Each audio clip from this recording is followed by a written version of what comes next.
Nurxan Bala, Həsən Bala, Can, əski qadamızı almıyor. Doktor Bala, nə tərsən ha Doktor Bala? Nurxan Bala nə tərsən? Yaşsız, Doktor Bala öz gözün qabağına gəlir. Hə, indi Naranı götürsünlər Bakına.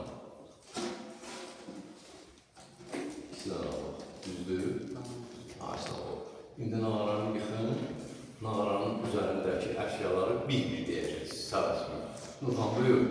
Birinci çağır, ikinci çəndi, üçüncü qırmaq, dördüncü çəmbərən, beşinci dəli.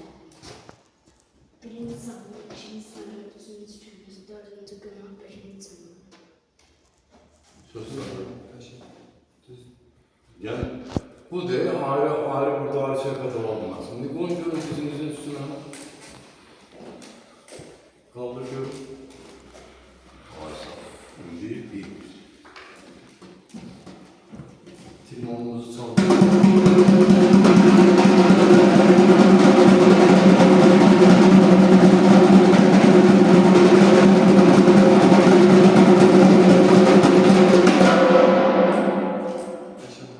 Bunların qadasını alın.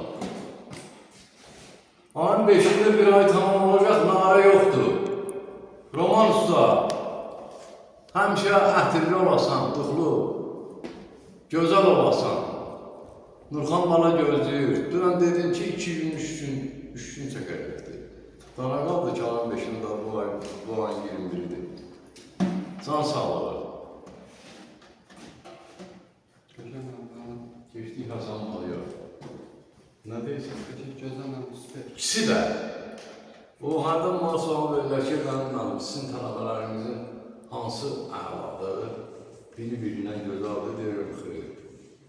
Hamısı, o biri-birindən gözəl nəzər ola bilər ki, onların hamısının əgər məndən ritim sahəsində musiqi tərbiyəsi, musiqi mədəniyyəti bəhrələnlərsə, onların hamısı gözəldir. Seçin musiqicilərin ki, Allah sizi var eləsin, bir şir tutsal görür.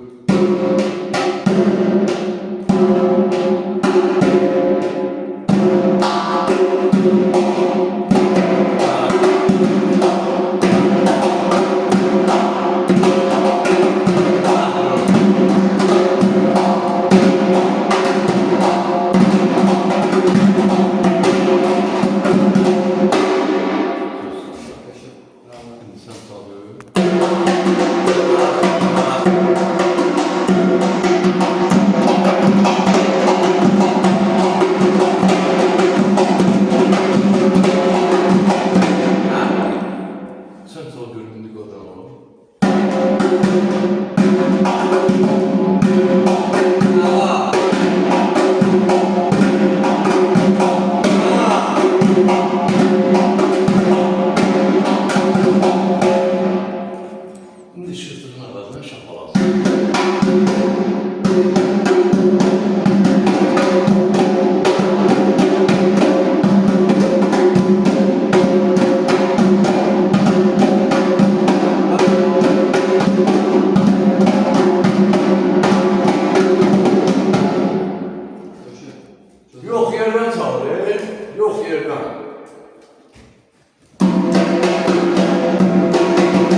Öpürəm, Hasan baba.